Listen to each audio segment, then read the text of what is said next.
आज हम मेरी क्वीन ऑफ अपोस्टल्स चर्च संगम विहार के ऑल्टर सर्वर्स आप सभी के समक्ष एक नाटक प्रस्तुत करने जा रहे हैं जिसका शीर्षक है जीवन जल आत्मा का परिवर्तन। यह घटना समारिया देश में घटती है। यीशु अपने शिष्यों के साथ यात्रा कर रहे हैं। दोपहर का समय है, सभी थके हुए हैं। प्रभु, समारिया से होकर जाना ठीक नहीं है, लोग अच्छा नहीं समझते। मुझे वहाँ जाना ही है। वहाँ एक आत्मा मेरी प्रतीक्षा कर रही है।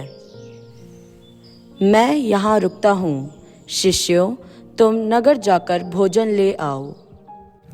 गुरुवर, क्या आप यहाँ अकेले रुकेंगे?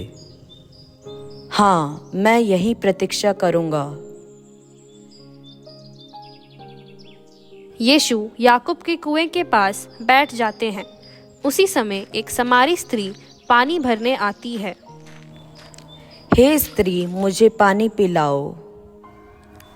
आप यहूदी होकर मुझ समारी स्त्री से पानी क्यों मांगते हैं? यदि तू परमेश्वर के वरदान को जानती तो तू मुझसे जीवन जल मांगती। जीवन जल? यह कैसा जल है? आपके पास तो घड़ा भी नहीं है। यह जीवन का जल कहाँ से लाएंगे? जो इस कुएं का पानी पीता है वह फिर प्यासा होगा, पर जो जल मैं दूंगा वह कभी प्यासा नहीं होगा। प्रभु, मुझे वह जीवन जल दीजिए ताकि मुझे यहाँ जल लेने दोबारा ना आना पड़े और मेरी प्यास सदा के लिए बुझ जाए। जा, अपने पति को बुला ला। मेरा कोई पति नहीं है। तूने सत्य कहा। तेरे 5 पति हो चुके हैं और जो अभी तेरे साथ है वह तेरा पति नहीं है। सत्य स्वीकार करना ही परिवर्तन की शुरुआत है। प्रभु, मैं समझ गई कि आप भविष्यवक्ता है। अब मैं दोषी नहीं, मुक्त महसूस कर रही हूँ। परमेश्वर आत्मा है, वह सच्चाई से आराधना करने वालों को खोजता है। उसी क्षण शिष्य लौट आते हैं।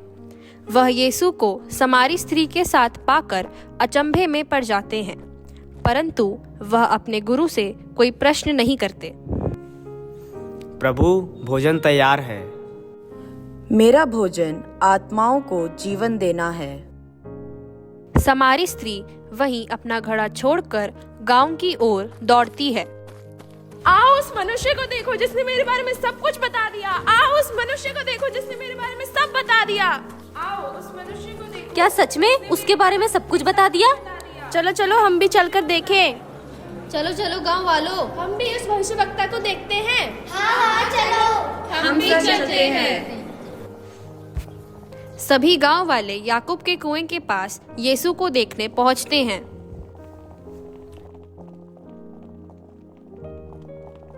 हमने आपके बारे में समारी स्त्री से सुना। क्या आप वास्तव में भविष्यवक्ता हैं? क्या आप सचमुच मसीह हैं? मैं तुम्हारा उद्धार करता हूँ। मैं तुम्हें नया जीवन प्रदान करूँगा और जो मेरे पास आता है मैं उसे कभी अस्वीकार नहीं करता। अब हम सचमुच जान गए कि आप ही मसीह हैं। उनमें से बहुतों ने मसीह पर विश्वास किया। यह नाटक हमको सिखाता है कि परमेश्वर सबको प्रेम करता है और यीशु ही हमारे जीवन की सच्ची प्यास बुझाते हैं।